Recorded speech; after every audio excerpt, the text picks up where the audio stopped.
Les styles vont aussi vous servir à créer une table des matières.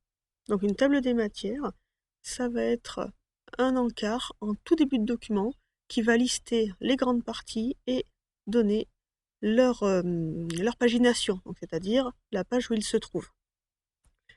Pour cela, la table des matières va prendre en compte tous les styles qui existent dans le document. Donc ici, on a un titre, ici on a un titre 1, et pour aller jusqu'au bout de la démarche, on va mettre des titres 2. Hop. Admettons que ça, ce soit les titres de toutes nos sous-parties. Hop, on les met en titre 2. On va les mettre en noir parce que, hop, histoire de. Hop. Alors attention, là, j'ai pas mis à jour le titre 2. Donc si ici, admettons que ça, ce soit mes titres 2, je remets en titre 2, ils seront pas en noir. Parce que là, j'ai changé l'apparence du titre 2 après. Donc, il faudrait que je me remette ici et que je dise clic droit, mettre à jour titre 2 pour correspondre à la sélection. Hop. Et là, on voit bien que notre titre 2 a été mis à jour.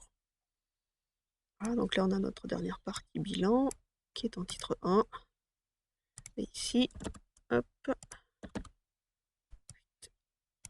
nos titres 2. Voilà, et là, on voit que c'est bien en noir parce que mon titre 2 il est déjà à jour.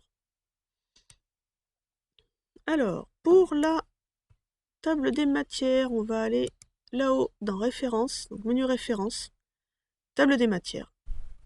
Hop. Donc, il nous propose des styles par défaut. On va prendre le plus simple.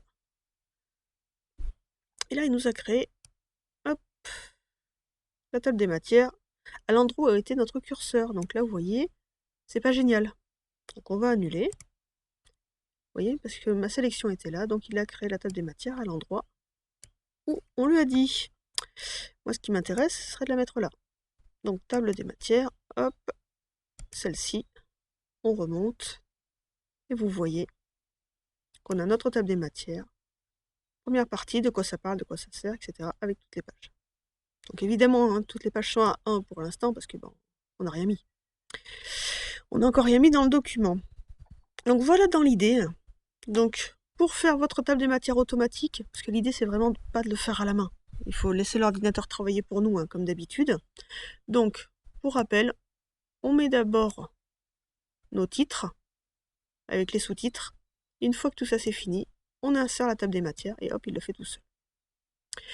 Il est évident que quand les numéros de page changeront, tout se mettra à jour.